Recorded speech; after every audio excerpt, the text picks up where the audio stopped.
हरे कृष्ण। ये संसार कैसा है, आज इस विषय पे चर्चा करेंगे। फर्स्ट पार्ट श्री कृष्ण कथा में सभी भक्तों का स्वागत है। आज 16 फरवरी 2023। प्रिय बंधुओं, आइए आज हम भगवत गीता के 8वें अध्याय के 16वें श्लोक पे चर्चा करेंगे, जिसमें भगवान बता रहे हैं ये संसार कैसा है। संसार का मतलब है ये 14 लोक। 14 लोक, और ये कैसे हैं, 14 लोकों में क्या क्या है, सुन लो। ये पूरा संसार कैसा है सुन लो, ध्यान से सुनना। आ ब्रह्म भुवना लोका पुनर्आवर्तिनो अर्जुन, मामू उपेत्य तु कौन्तेय पुनर्जन्म न विद्यते। ये जगत, ये संसार के जितने लोक हैं सब दुखों के घर हैं, जहां जन्म और मरण का चक्कर लगा रहता है। ये संसार दुखों का घर है। इस बीच में आपको मैं बता दूं कि ये जो संसार के विषय में बता रहा हूं, यहां इंसान का जन्म है, मरण है, जन्म है, मरण है, बार बार जन्म लेते हैं और बार बार मृत्यु होती है।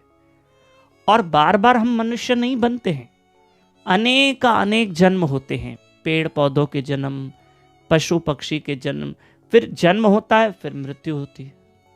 अरे भाई, एक चींटी की भी मृत्यु होती है तो एक हाथी की भी मृत्यु होती है, और एक मनुष्य की भी मृत्यु होती है। हर एक की मृत्यु होती है। और यहां जन्म होता है, मृत्यु होती है, जन्म होता है, मृत्यु होती है, सब होता रहता है। भगवान यही तो बता रहे हैं कि 14 लोकों में यही तो है। इंसान स्वर्ग में भी जाके जन्म लेता है। हाँ, स्वर्ग में एक अलग बात है कि इंसान माता पिता द्वारा जन्म नहीं लेता है। ये जीव आत्मा जो वहां जाती है तो उसको एक नया शरीर मिलता है वहां, और वही शरीर सुख भोगता है। वही शरीर सुख भोगता है। हाँ, ऐसा होता है।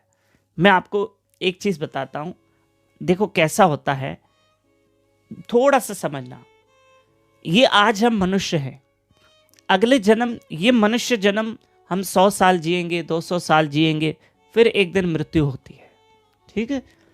अब मुझे आपसे कहना है, फिर अगला जन्म, फिर जन्म होगा, फिर अगले जन्म में भी मृत्यु, फिर तीसरा जन्म, चौथा जन्म, हर बार जन्म, तो फिर मृत्यु भी होती है। जन्म हुआ है तो मृत्यु होगी। ठीक है। लेकिन क्या होता है, बार बार जो मृत्यु होती है शरीर की होती है। आज मनुष्य शरीर है, अगला शरीर कौन सा होगा, पक्षी का होगा, किसका होगा, हमको क्या पता। वो कर्म के अनुसार, सब कर्म चक्कर है ये। अगला जन्म हो सकता है मनुष्य का हो सकता है किसी पक्षी का हो, पेड़ पौधे का हो, वो सब कर्म के अनुसार है। सुनना, पर जो इस शरीर के अंदर से आत्मा निकली, देखो इस शरीर के अंदर एक और शरीर है। थोड़ा सा सुनना ज्ञान की दृष्टि से। ये अस्थूल शरीर है। इस शरीर के अंदर है सूक्ष्म शरीर, जिसमें मन और बुद्धि भी आ गए। सूक्ष्म शरीर। फिर उसके अंदर है कारण शरीर, तीसरा शरीर। फिर उसके अंदर है 5 कोश।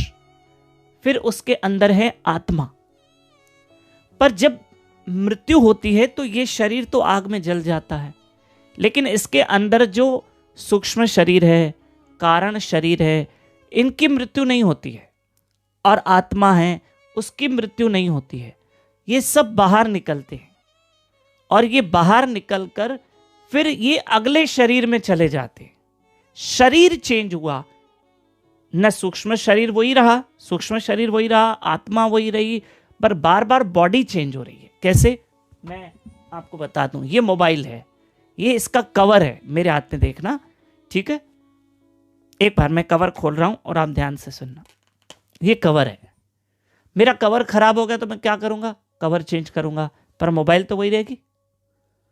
बार बार हम कवर चेंज करेंगे लेकिन मोबाइल वही रहती है। इसी तरह से ये जो बॉडी है ना, ये एज अ कवर है। ये कवर है। अंदर जो मूल रूप से आत्मा है जो शरीर को चला रही है, उसकी मृत्यु नहीं होती है। हाँ, और बार बार हम कवर चेंज करते हैं, यानी शरीर चेंज करते हैं। पर कृष्ण इस श्लोक में कहते हैं कि जो मेरे धाम में आते हैं न अर्जुन, फिर वो इस संसार में न जन्म लेते हैं न मृत्यु होती है।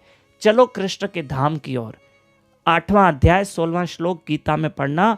चलो भगवान के धाम की ओर, back to home, back to Godhead. अब लौट चलें श्री कृष्ण के धाम में, जहाँ से हम आए हैं। हम आए भी वहीं से, जाना वहीं है, फिर दोबारा जन्म नहीं होगा। तो आप कहोगे कैसे जाएं भगवान के धाम में? ईश्वर का भजन करके, हरे कृष्ण कृष्ण कृष्ण हरे हरे, हरे राम राम राम हरे हरे। तो ठीक है, हरे कृष्ण।